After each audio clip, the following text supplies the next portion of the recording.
Ah, Arsenal Football Club, the team that can make you believe in miracles one week and question your life choices the next. And right at the heart of it all, Mikel Arteta, the man who's been playing tactical chess while some of us are still figuring out checkers. 1. Tactical flexibility, a strength or a tactical mood swing. Arteta's Arsenal is the definition of formation bingo. One week it's 4-2-3-1, next week it's 4-3-3, and before you know it, you're trying to explain to your friends what a 4-4-1-1 even is. Fluidity, they call it. But at what point does fluid turn into spilling all over the place? Sometimes, it feels like the players are as surprised by the formation as the opposition. Wait, I'm playing as a left-back striker inverted winger today? Cool, cool. 2. Defensive and offensive strategies, the good, the bad, and the ugly. Let's start with the back line.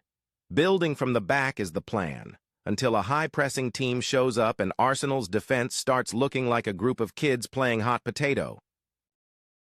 Sure, you're trying to invite the press, but at what cost, lads, at what cost?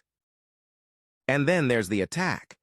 Arsenal creates chances for fun, but converting them? That's a whole different story. It's like watching someone cook a gourmet meal and then serve it on a paper plate. And speaking of paper plates, can someone please explain the Kai Havertz experiment? False 9, advanced number 8? At this point, we're just rolling dice. 3. Player roles and tactical dynamics, the Zinchenko show. Now, let's talk about Arteta's tactical brainchild, the inverted fullback. Zinchenko pops into midfield like he's saying, "Hey, party in the middle, and I'm the DJ." It's great, until the opposition winger says, "Thanks for the open highway, mate." Don't get me wrong, it's innovative, but sometimes it feels like Arteta's trying to win the Nobel Prize for football science instead of, winning the game. 4. Pressing and build-up play, organized chaos. Arsenal's pressing game is like a group project. When everyone's on the same page, it's a masterpiece. But when one guy slacks off, it's a mess, and you're left wondering why the opponents are waltzing through midfield.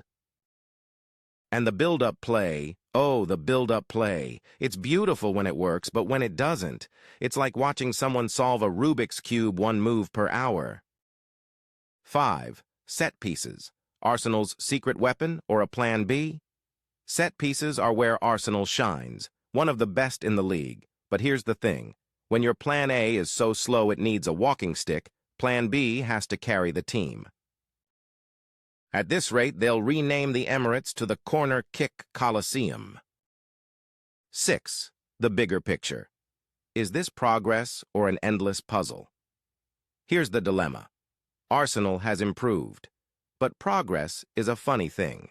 For every step forward, there's a tactical tweak that makes you think, "Arteta, mate, are you overthinking this?" Optimists see a bright future. Critics see a team trying to do too much too soon. And me? I just see a club that gives its fans more mood swings than a roller coaster ride. So, what do you think? Is Arteta's tactical tinkering the key to glory, or are we watching an over-engineered mess in action? Let us know in the comments, because if there's one thing Arsenal guarantees, it's that we'll never run out of things to debate.